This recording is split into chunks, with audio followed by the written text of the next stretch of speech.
Shalom ibu bapak, saudara-saudariku dimanapun berada. Mari awali hari kita dengan doa dan ucapan syukur kepada Tuhan, karena dialah yang menuntun kita setiap saat, setiap hari, setiap waktu, dan membukakan jalan-jalan hidup kita. Sabda Tuhan yang menjadi suluh kehidupan kita di saat ini diambil dari kitab Injil Yohanes pasal 4 ayat yang pertama hingga ayat yang ke-10 yang menyatakan, ketika Tuhan Yesus mengetahui bahwa orang-orang Farisi telah mendengar bahwa ia memperoleh dan membaptis murid lebih banyak daripada Yohanes, meskipun Yesus sendiri tidak membaptis, melainkan murid-muridnya, ia pun meninggalkan Yudea dan kembali lagi ke Galilea. Ia harus melintasi daerah Samaria. Maka sampailah ia ke sebuah kota di Samaria yang bernama Sikar, dekat tanah yang diberikan Yakub dahulu kepada anaknya Yusuf. Di situ terdapat sumur Yakub. Yesus sangat letih oleh perjalanan, karena itu ia duduk di pinggir sumur itu. Hari kira-kira pukul 12, maka datanglah seorang perempuan Samaria hendak menimba air. Kata Yesus kepadanya, "Berilah aku minum," sebab murid-muridnya telah pergi ke kota membeli makanan.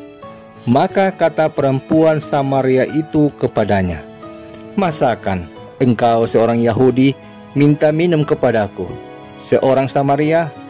Sebab orang Yahudi tidak bergaul dengan orang Samaria.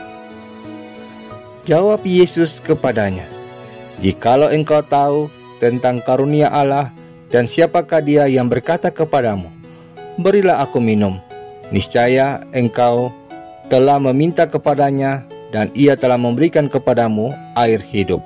Demikianlah sabda Tuhan.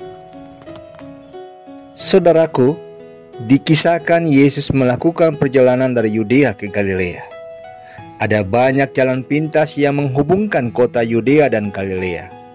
Namun demikian di ayat yang keempat dikatakan dalam tanda petik, ia harus melintasi daerah Samaria. Jika bukan karena ada sesuatu yang penting, tidak mungkin Yesus sampai dalam tanda petik mengharuskan dirinya melewati Samaria. Lagi pula, Samaria adalah kota yang kerap dijauhi oleh orang-orang Israel, mengingat Samaria adalah tempat pemukiman orang Israel yang kawin campur dengan penduduk asing. Apakah sesuatu yang sangat penting sampai-sampai Yesus mengharuskan dirinya melintasi Samaria? Yesus harus menyelamatkan perempuan Samaria yang hidupnya amburadul. Ya, amburadul.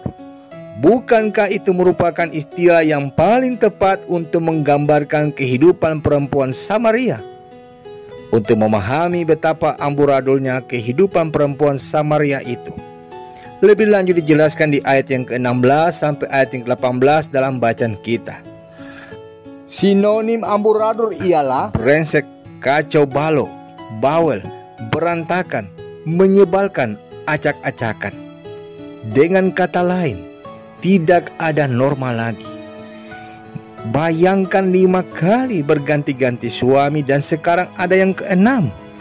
Sekedar hidup bersama atau istilah di saat ini kumpul kebo.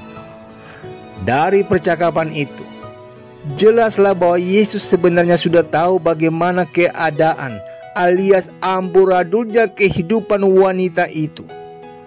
Sebab tepat katamu bahwa engkau tidak mempunyai suami, sebab engkau sudah mempunyai 5 suami dan yang ada sekarang padamu bukanlah suamimu. Kalau Yesus sudah tahu, mengapa ia berkura-kura dalam perahu? Atau berpura-pura tidak tahu? Apa sekedar untuk memojokkan dan mempermalukan orang? Bukankah ada orang yang memakai strategi seperti itu? Buat orang malu, terpojok, tersudut, maka orang itu akan takluk. Saudaraku, kita yakin Yesus pasti tidak bermaksud demikian.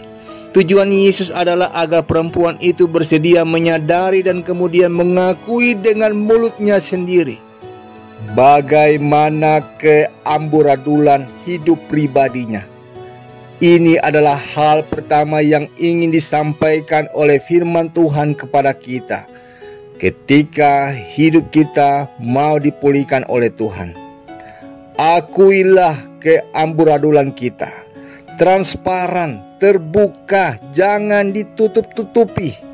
Hanya kalau kita mengakui, saudaraku, bahwa kita sakit, baru kita bisa diobati.